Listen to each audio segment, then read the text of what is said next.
Let me tell you a story about a mentee that came to me some years ago. She was telling me about a relationship, a guy that she met, and how excited she was, and things like that. And I said, wow, this is beautiful. That's good news. Said they spent time, hours talking, gisting into the late night, And I said, this is really good because communication is key in relationship.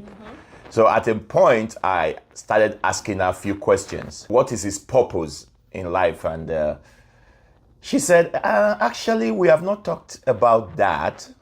I said, okay. How many siblings does he have? What's the family pattern like? Yeah, honestly, I've not asked him about that. I said, okay. So what about his Christian faith? Pastor, seriously, I've not asked about that. So it came to a point I was like, how long have you guys been talking again? She said, over a month now and going to 2 months. And you don't know any of these things yet? That was when I knew that they have just been blabbing, talking about emotional things. And that is what we are going to be addressing today. Absolutely. Yeah. Well, welcome to Relationship Hub with the Smart Couple. And today, we're going to be talking about questions to ask before you fall in love. Right. Let's go. Right. All right. Number one is, this may sound wonky, but number one is, have they had their bodies done? This is from the men going to the women. We live in a world where everyone is getting the extra hips, the extra everything, extra fillers on the lips, extra things all over from head to toe. Pretty much a woman can have a job done, and then you could be attracted to those things, believing that that is how the woman was born and those are her natural features. But the reason why you need to ask these questions is not just to know, but it's also for medical purposes, because most of these surgeries over time, something can go wrong. They can become botched, and that will usually require amount of monies to get it fixed. Hospital visits, it could be an infection, anything could go on. So you need to have that at the back of your mind. Is this thing a woman with a made body? Is that something I want to deal with? Is it going to be something that will turn you off sexually when you get married? When you see how the hips is not looking natural, or how the breast is not looking good, or how, you need to know these things. And you need to know them before you start catching feelings. Right. Ask these questions, because these things matter. Is this your body, or is this a butt body? Let's know.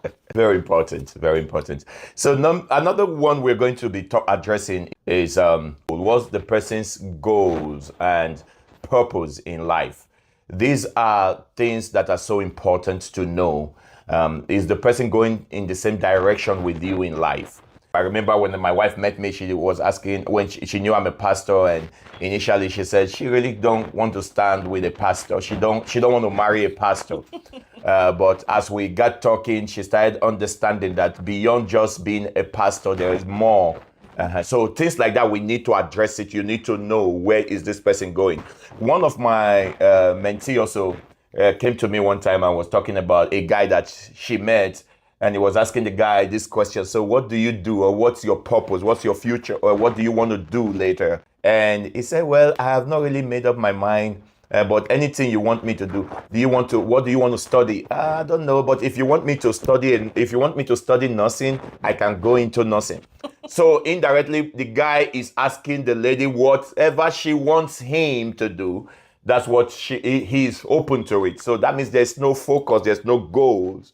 No direction in life, and that's a red flag, or something that later you will find out that this man is constantly depending on your direction instead of him giving direction. Yeah, and that's going to affect, especially when they get married and the woman is looking up to him for leadership, and she can't get leadership from him because he can't make decisions. Right. He can't trust that he will even make decisions without her being there. So that's really something, because he may be cute now because he wants me to he wants to know what I think about what he should do. It may look cute now, but in the future you're going to be like, Boy, can't you think? Yeah, for God's sake, I'm the woman here. I'm supposed to follow what you're doing, right? Yes. But if you don't give that, and that happens because the person don't have goals, Yep.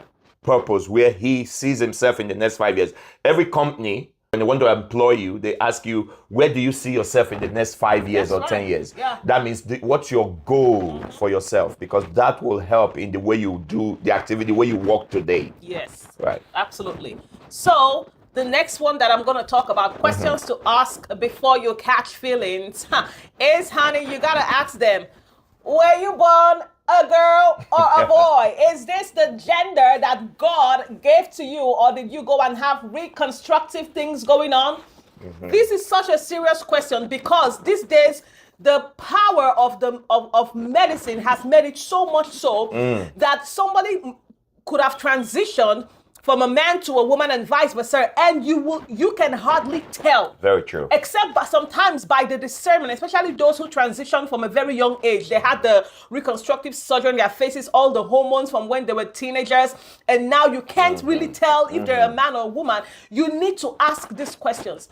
Because we had a case like this where somebody had to kill another person because they were deceived. He actually married the person. Yeah. And I'm wondering how you Stay with someone for so long a time and you didn't know that the because person was... they didn't sometimes these surgeries are so good you can't tell. Right. And the person had to end up killing who he married. I can't say if he's a man or woman because I can't even understand all these things going on. But he had to kill the person that he married because he felt deceived and he felt violated. Right. Because he was intimate with a Yeah. So he had to kill the person. So it's not awkward. Before you start catching emotions that won't let you use your brain, ask them, is this your original gender? Yeah. Or have you transitioned? When it comes to the time, is it okay I see your birth certificate? Yes, because honey. Your sex will be recorded on your birth certificate. Is this your name? Is this your original name? Or were you Danielle that changed to Daniela? Right. We gotta know, honey. We got to know.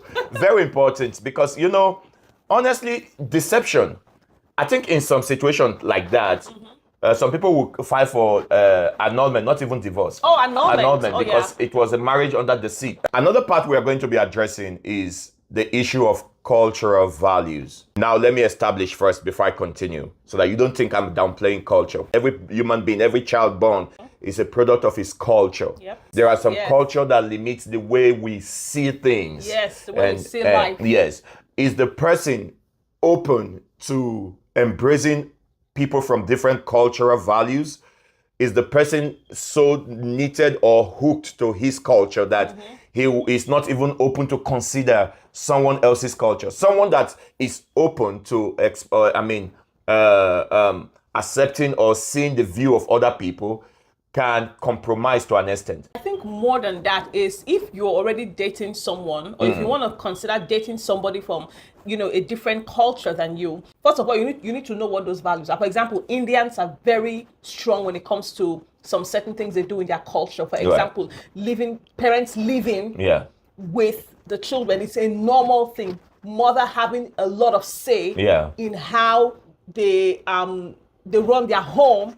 That's a big thing. Are you willing to accept? Or is this something that you are like, you know what? Oh, if this is how you are, I don't want to come and ruin your family. Right. I'm just going to step aside. Right. And stuff like that. Yeah. So, you are not just asking those questions. It's not just whether the person is only willing to change. Even you. Yeah. Are you willing to accept the person for what he is or who she is? In situations where, let's take Nigeria, for instance, or African, there's this tendency that man is a provider. And if you are a woman who is marrying someone from the African culture or background, you want to understand in the person's perspective when he's telling you or telling you to what extent you can do some things. Are you open to that? Say, part time, this guy is going to want me to assume a particular role in the house. Yes. And there are some expectations from a woman in the house. Yeah. So you want to understand that before you say yes, or before you go into it or deep into it. Yes. And many a times some people have the mindset of, well, I'm just going to stick it out because I like the guy, I like the girl, I like what they do, they have perspective. I'm just going to stick it out. Yeah. And then when we get married, I'm just going to change, and if he doesn't want it, I'm going to make life difficult. No, don't stress yourself. Don't stress yourself and don't stress somebody else. If you know you can't, it's not something you can deal with. Don't enter into the relationship to go deeper, to feel like you're going to change things or twist that person's arm because you feel that they are in love with you now. Right. Yeah. So another question you need to ask is, how do they take their walk with God? As pastors, we see this a lot, right? Where in a couple, one person has to be the one dragging the other person to church. That every Sunday becomes like a burden. They always quarrel every Sunday because it's always a fight. You have to come to church, and one is dragging. No, I don't want to. Do we have to go to church? I can go to church online, or I can worship God in my heart. Let us pray. Do we have to always pray? We have to always pray. That person who has no spiritual discipline, no spiritual responsibility. These things are important, right? Because it will determine a lot in the future. Do they go? Number one, do they go to church? Right. Do they serve in church? Are they responsible in the things of God? Do they lead spiritually? So it's important to know these things so that in the future you're not dragging them, and then at some point you get tired and you just go on by yourself, and then the kids don't even know what to follow anymore. Do we stay at home with mommy or daddy, or do we follow the other person to church? And there's no spiritual structure for the kids. Right. And people don't know how important your spiritual or religion, in the role they play in your life or in marriage. You draw your inspiration from your spiritual background or your spiritual connections. And if you are drawing an inspiration from somewhere and the other person, the partner, is not, it affects a great deal. There are people who will tell you that it will change. Maybe this is who he is now, but with time it's going to change, or she's going to change. It's easier for the person doing the right thing to be influenced to do the wrong thing than for the person doing the right thing to influence the person doing the wrong thing. That's true. So that's why the Bible says evil communication corrupts good manners. Your strength will be sapped. The most important thing here is be sure the person have a background that you can cope with. If it's something you cannot, and your spiritual life is important to you, run. Yes. Don't catch feelings. Yes, wrong. So another one we're going to be talking about is, how do they treat people that are around them? How do they talk about their friends? How do they talk about people that have been in their life? Let's say their exes. When you see someone who's telling you about 3 of their exes, that they were so mean, they were so bad, they always talk down. The problem is always their ex. Them. Just know that this person is not someone that can learn from any situation that happened, because he will always feel that the other person was the person that did wrong. Even to the point of the way they talk to servers when you guys go to restaurants. And when they talk down on servers, you know that this person don't lack respect for human being. Just common decency of human dignity, they don't have it. And don't think that because he loves you and he's smiling to you and he's trying to make everything work for you, trying to make you tell you what you want to hear, so the person is a nice person. You can completely learn from the way they relate with other people. What's his relationship with his mother, with his father, with his siblings? Are you seeing the way he's treating other people? Will you want to be treated like that? All right, so the next one I'm going to dive into is, you need to know, do they want children? This is a big one, because we've heard people who one says, I don't want kids until the next 5 years, and the other one says, I want children as soon as we get married. But then sometimes they don't even talk about it. Then when they get married, they realize that this person is not wanting kids. The woman is taking pills, or the man is doing some things to prevent a pregnancy. And then this thing begins to bring problem, right? Example, sometimes some people may go as far as having a vasectomy, or a tube litigation on the part of the woman, because they don't want to have kids. And it's important that, talking about this aspect of children, that you need to ask them, number one, do you want children? How many kids do you want? Have you had a vasectomy? Right. Woman, have you had a tube litigation? We're telling you true examples of things that has happened in marriages. There's one that had a tube, tied her tube, and the husband found out, and it caused a big problem.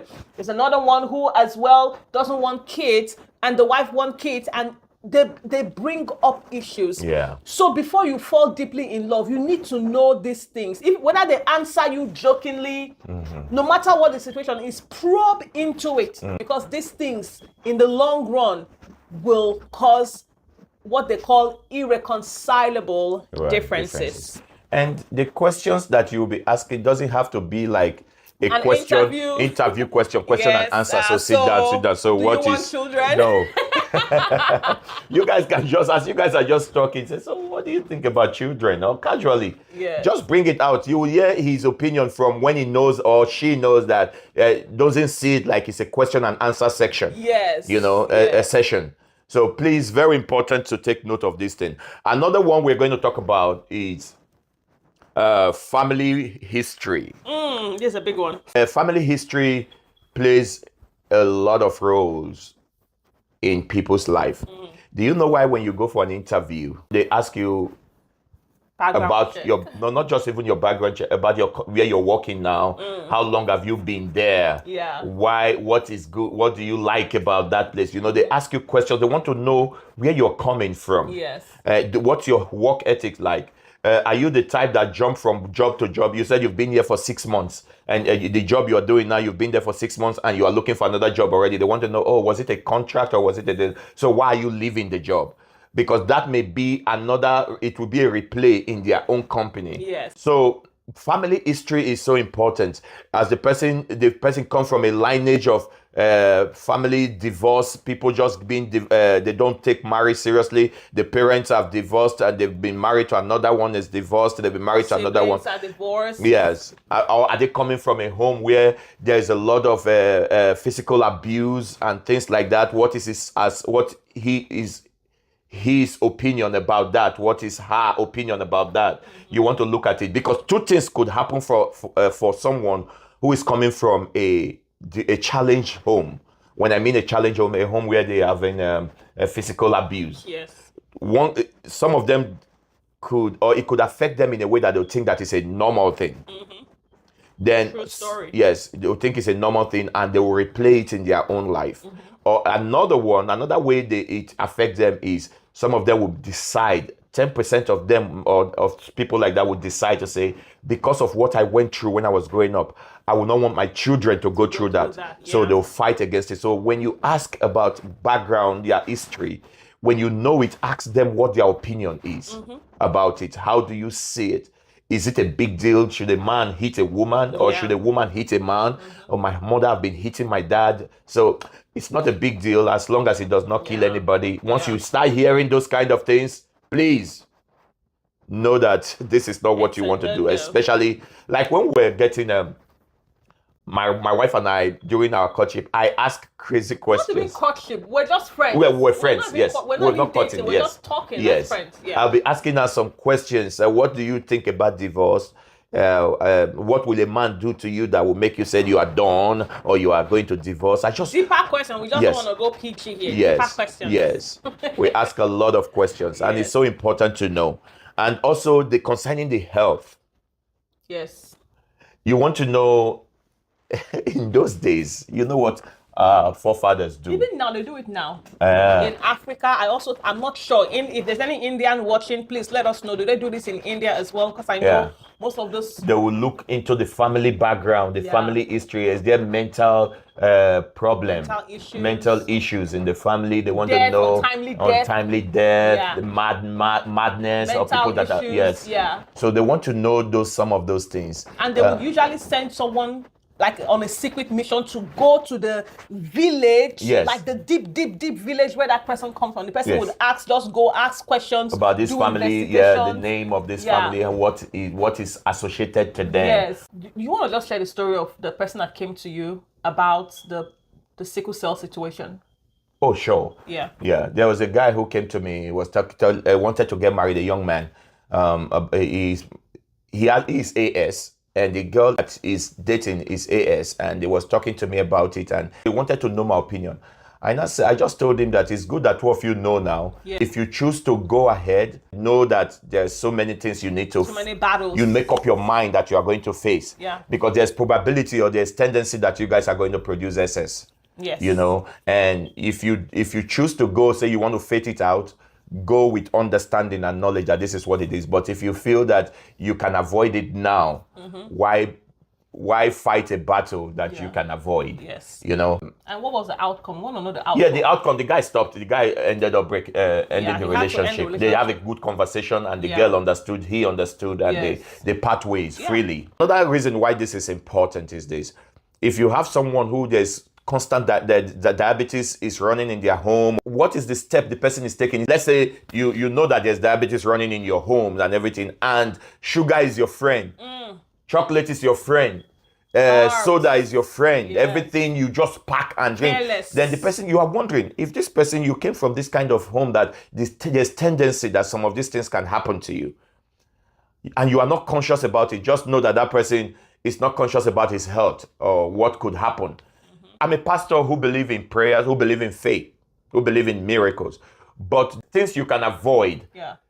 It's better you avoid it and save people, other people, the problem, the stress of going through when you fall into some things like that. The final one that we're going to be talking about today is, do they have any ongoing addictions?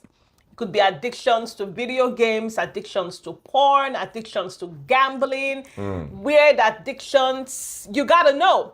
So you just in the midst of conversation, sometimes they may not open up to you and say, oh, I'm going through this struggle, because they don't want you to not see them as someone important or, keep on going with the conversation. So they may lie to you. And this is the reason why it is so important to have that spiritual discernment. In as much as you're doing your physical work, you also need to have that spiritual investigation that you do. You need to take this person in prayers and pray over this person and allow God to speak to you. Let me tell you a story that I heard. This is how the lady knew that the person she was dating was lying to her. So they were going on a relationship. She was doing all the things that she was supposed to do, but somewhere in her mind, she didn't have peace about this guy, but she liked the guy. So what she did was she went in prayers and said, God, reveal this guy to me. It's like this guy is hiding something from me. Reveal this person to me. And she said while she was praying, she just heard the word children. And it seemed weird because he's a young guy. And so she decided to just, go ahead and just in conversation, she just asked him, so do you have any children? And the guy froze. And she kept pushing until he finally said, yes, I have a child. And this was the thing he did not even think to mention to the lady. So in as much as we have to do our investigations, know all of these things, what addictions and struggles they have, these are the things that most people will hide properly, and they will not be willing to disclose that to you. You need to pray as you ask your questions so that God can reveal some of these things to you. So important. Yeah. So in all, I think what we are asking, or what we are advising those that are planning to get into, singles that are planning to get into marriage, is ask questions.